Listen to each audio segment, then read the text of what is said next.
तो भगवान क्यों नहीं देखा? तुम रास्ते में जाते हैं, इधर इधर इधर क्या क्या देखने जाते हैं, सीधा ही सीधा भगवान देख के चले जाओ। है ही भगवान देखना क्या है? एक बारी दो बारी कुछ चीज तुमको पसंद आती है तो फिर दो बारी देखता है, तो ये मन गया तुम्हारा उधर। पर है ही मैं ही तो हूँ, सब जगह मैं हूँ, ये मेरी सृष्टि बनी हुई है, तो बाकी देखना क्या है उधर। तो ज्ञानी जो अपनी आत्मा में तृप्त हो जाता है, अपनी आत्मा में ही रमण करता है, वो अंदर बैठ आत्मा ही देखता है। वो दूसरा देखे तो वृत्ति को ऐसा ऐसा बनाए ना, दूसरा है ही नहीं, है ही भगवान जहां था, तो वृत्ति को क्या बनाएगा? तुम दूसरा देख के फिर वृत्ति को बनाता है। मन ने दूसरे में क्यों गया? मन ने कुत्ता क्यों देखा? मन ने गधा क्यों देखा? समझाता रहता है। नहीं, ये साधन रंग साधन है। देह अध्यासी बन के तुम मन को समझाएगा, तुम्हें देह में जरूर देखेगा, लड़की लड़का पदार्थ ये बेटा बेटी जरूर देखेगा, फिर मन को समझाएगा। हाँ, आएगा आत्मा के ख्याल में आएगा, आत्मा का ही सोच विचार करेगा, तो तुमको कुछ दिखाई भी नहीं देगा। ट्रेन में बैठेगा भी तो भी अपनी आत्मा में, ट्रेन चलेगी तो भी अपनी आत्मा में, उतरेगा तो भी अपनी आत्मा में। तुमको पता नहीं लगेगा ट्रेन कितना टाइम चली, कहाँ खड़ी होगी, कैसे हो गया, कैसे नहीं हुआ, क्या क्या देखा, कुछ याद नहीं रहेगा। सारे दिन में किस किस से साथ मिला, हम नाम रूप सब भूल जाएगा। फिर बोलेगा मैं अपने से ही मिला, आत्मा ही तो है, दूसरा कोई है ही नहीं। कहीं इधर आते हैं, कहीं इधर से जाते हैं, हमको याद है कि कौन आया कौन गया, सारा दिन हम उसी नाम रूप में बैठेंगे, कौन आया कौन गया। अपना ही आप है, जास्ती है ही नहीं, एक ही है, एक ही आत्मा है जो सर्वत्र है। ये सब नाम रूप एक ही आत्मा ने धारण किया है अपने ऊपर, लेकिन है सच आत्मा। फिर हम अपने ही आत्मा में है कि दूसरे और तीसरे में बैठेगा सारा दिन। एक ही आत्मा है, सच है, दूसरा कोई काम नहीं है, कोई साधन नहीं है। एक ही साधन है, वार वार निश्चय कि मैं आत्मा हूँ, सर्वत्र आत्मा है। इसी के सिवा कोई साधन नहीं है, सब साधन बंधन रूप है। समाधि ध्यान सब बंधन रूप बोला। ध्यान करेगा दूसरे का, चित्त की वृत्ति को सब जो है कोशिश करते हैं चित्त की वृत्ति को बनाने की।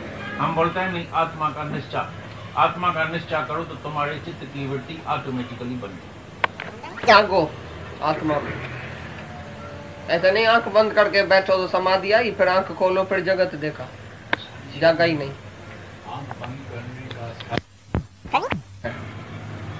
निंद्रा तुमको आ गई है तो जगत है, सुपना है। निंद्रा से जागो तो जगत है ही नहीं।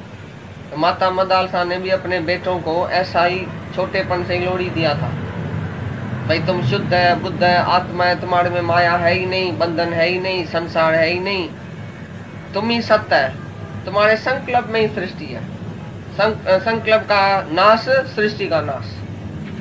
तुम्हारे में जो संकल्प उठता है कि मैं शरीर हूँ और ये जगत है, ये संकल्प ही जो है तुम्हारे को नाश करने का है कि मैं आत्मा हूँ। ये जो अशुभ संकल्प जो है देह अध्यास का, उसको शुभ संकल्प से दूर करो कि मैं आत्मा हूँ। ये संकल्प भले करो, मैं आत्मा हूँ, मैं भगवान हूँ, मेरे से ही ये सृष्टि हुई है। सृष्टि कोई जुदा नहीं है, मेरा ही संकल्प है, मेरा ही सपना है। रात को सपने में तुम अकेला ही है ना, तुम्हारे संकल्प में ही सृष्टि हुई ना, सपना हुआ। ऐसी तरह से तुमने संकल्प किया तो ये सृष्टि बन गई। रात को नींद में तुम्हारी सृष्टि किधर गायब होती है? जब संकल्प लय है तो सृष्टि भी नहीं है ना। गहरी निद्रा में किधर है सृष्टि? अगर होती तो तीनों कालों में सत्य होती ना। गहरी निद्रा में तुम्हारा जगत किधर गया? इसका मतलब है जगत है ही नहीं। जो तीन काल में नहीं है वो नहीं है, जो तीनों कालों में है वो है आत्मा। तुम गहरी निंद्रा का भी दृष्ट है, सुबह को उठ के बोलता है मेरे को गहरी निंद्रा आ गई, मेरे को सुपन आ गया, मेरे को नींद आ गई, फिर बोलता है मेरे को नींद नहीं आई, सबका दृष्ट। तो तुम तो सत्य है, तीनों कालों में सत्य है, तुम तो है ही है। पर तुम्हारा जगत तीनों कालों में सत्य नहीं है। जागृत में है, सुपन में है, शिशोपत में है। जो तीन काल में सत्य नहीं है उसको सत्य नहीं बोला जाता है, वो मिथ्या है। कभी है कभी नहीं है। जिसको हस्ती नहीं है वो मिथ्या है। तो तुम्हारे संकल्प में ही सपना है, तुम्हारे संकल्प में ही जगत है। संकल्प का नाश, संसार का नाश नहीं लगी है। यू आर अबव हंगर, भूख और प्यास से ऊपर है तुम। ये शरीर मन प्राण इसका ये धर्म है सब, तुम्हारा कुछ भी धर्म नहीं है, तुम सबसे न्यारा जो है ही मिथ्या। तो वो विष की तरह तुम त्याग दियो भाई, ये विष है। विकार माना विष, विकारी शरीर है ना, क्षण क्षण में बदलने वाला विकारी शरीर, उसका तुम त्याग करो। विकार को त्याग करो, विषय को त्याग करो और अमृत पियो, आत्मा का अमृत। गिरना तो सत्य है। जैसे वो आदमी गिर गया तो बोलता है सपने की स्त्री, सपने के बेटे ने मेरे को गिरा दिया, तो टांग तो टुकड़ हुई ना, वो तो सच बच हुई कि ऐसे ही हुई। सपना झूठा और ये टांग जो उसकी खलास हो गई, टुकड़ा टुकड़ा हो गई, वो तो सच में उसको दर्द हुआ ना। इसी तरह से जगत मिथ्या, लेकिन उसका जो तुमको दुख होता है, कड़ाई की तरह तुमको जैसे काटता है ये व्यवहार, वो कैसे, वो तो सच है ना।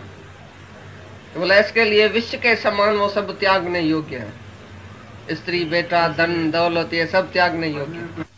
जो तरफ शीशा ही शीशा है ना, इसमें जो तुम्हारा प्रतिबिंब पड़ता है, जो पड़ता है तुम्हारा परछाई जो पड़ता है, वो सत्य है क्या? हर तरफ आरसी आरसी है, चौ तरफ शीशा ही शीशा है। जो बीच में खाली प्रतिबिंब तुमको दिखाई देता है लेकिन है सच नहीं। इसी तरह से आत्मा ही आत्मा है। इसमें जो तुम्हारा शरीर, तुम्हारी देह, ये तुम्हारा मन जो दिखाई देता है, भाई से देह तो है ना, जगत तो है तो सही ना, जगत ही नहीं है, ये परछाई है सारा, है ही आरसी, है ही आत्मा। ओत प्रोत चौ तरफ आत्मा ही आत्मा है। उसमें खाली ये जो देह आदि देखने में आता है, प्रतीत होता है, ये परछाई है, आभास मात्र है। थोड़े टाइम के लिए देखने में आता है पर है नहीं, उसकी हस्ती नहीं है। अंदर जो परछाई है उसकी हस्ती है क्या? आरसी के आधार पर देखने में आती है। इसी तरह से अधिष्ठान है आत्मा, आत्मा के आधार पर ये शरीर और ये सब कुछ देखने में आता है, लेकिन है ही आत्मा। ये खाली परछाई है, जगत सारा परछाई खाली देखने में आती है, उसको हस्ती नहीं है। तो जगत भी आत्मा में देखने में आता है लेकिन हस्ती नहीं है। चारों तरफ भगवान ही भगवान है, ब्रह्म ही ब्रह्म है। ये जगत थोड़े टाइम के लिए खाली देखने में आता है, ये परछाई है सारी। परछाई को तुम सच समझ के बैठा, आरसी को बुला के बैठा। जब तुम देखते है ना आरसी में, तो आरसी देखता ही नहीं है, बोला मैं हूं, मैं सच्चा हूं, मैं ऐसा हूं, मैं सुंदर हूं, मैं फलाना हूं। आरसी को नहीं देख के अपने देह को उधर देखता है, जो है परछाई, क्षण क्षण में बदली होने वाली, क्षण क्षण में नाश होने वाली देह, उसको तुम सच करके जानता है। और आरसी को देखता ही नहीं है, शीशे को देखता ही नहीं है। इसी प्रकार तुम ब्रह्म को देखता ही नहीं है, भगवान को देखता ही नहीं है, शरीर को देखता है जो क्षण क्षण में है, अभी नहीं है, परछाई की तरह चला गया, खलास, नाश होने वाला, थोड़े टाइम के लिए, खाली देखने मात्र है। माया मना जो देखने में आवे लेकिन है नहीं। तो परछाई को कोई अपनी हस्ती है ही नहीं। आरसी के आधार पर परछाई है, इसी तरह ब्रह्म के आधार पर ये सारा जगत है। ये परछाई की तरह खाली देखने में आता है पर है कुछ नहीं। देखने में आता है इतना मेरा बेटा बड़ा हो गया है, ये तो हमको कमा के खिलाएगा, ये शायद। जब एक संत आके गुजरा, बोला इसकी क्या ये हालत हो गई है? अरे राजा का लड़का इतना नशा पी के ऐसी सत्यानाश हो गई है इसकी, गटर में बैठा बड़ा खुश। तो अज्ञानी को बोलो सत्संग में चलो, पागल है क्या सत्संग में जाता है? दुखी इंसान, विधवा अबला निर्धन, ये सत्संग में जाता है, हम काहे के लिए जाए, हम बड़ा सुखी है। तो वो ऐसा ही सुखी है जैसा नशे ही गटर में पड़ा पड़ा अपने को सुखी समझ के बैठा। जब संत ने उसको खटाई खिलाई, जब उसका नशा उतरा, हैरान हो गया, बोला मैं गटर में पड़ा था, अरे ये चिकन मटन मैं समझ रहा था, ये तो मरा हुआ चूहा है। अरे वो स्विमिंग पूल की तरह अमेरिका की, भाई ये गटर है। बोला इंद्र की अप्सरा किधर गई? बोला ये बंग्यानी है। इसी प्रकार तुम्हारा भी सत्यानाश हो गई अज्ञान में। अज्ञान का नशा तुमने खाया तो तुम भी अपने को ऐसा कुछ जो कुछ समझने लगा। शाम जाए तो छाती ऐसो हो सही सुल्तान, चाकर थिस न जाना चाखा, इो ही अथ मार मान। वह मैं सही सुल्तान था, राजाओं का राजा था, अभी इधर नौकर बन के, जीव बन के, छोटा बन के काहे के लिए मैं खड़ा हूँ? काहे के लिए मैंने इतना दुख सहा अज्ञान में? जब तुम्हारी भी आंख खुलेगी तो अपने ऊपर ही रोना आएगा। तो भाई बेहद के मजे में हम अभी आया है, पहले हद में हम रोता था।